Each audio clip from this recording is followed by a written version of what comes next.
இப்போ நகை சேமிப்பு திட்டம் பார்த்தீங்கன்னாக்கா, பொதுவாவே 12 மாசத்துக்கு எந்த நகைச்சீட்டும் இருக்கிற மாதிரி எனக்கு தெரியலை. ம். ஏன்னா 11 மாசம் தான் வச்சுப்பாங்க. 11 மாசத்துக்கு மேல அந்த 365 நாள் தாண்டி எடுத்துனா, அந்த ஒரு நான் பேங்கிங் ஃபைனான்ஸ் ஆக்ட்ன்னு சில விதிமுறைகள்லாம் இருக்கு.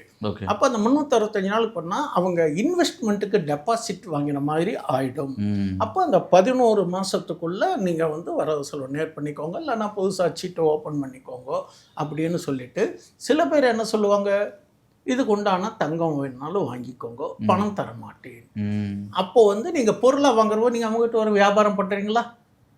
அப்போ உங்களுக்கு செய்கூலி சேதாரம் இருக்கா?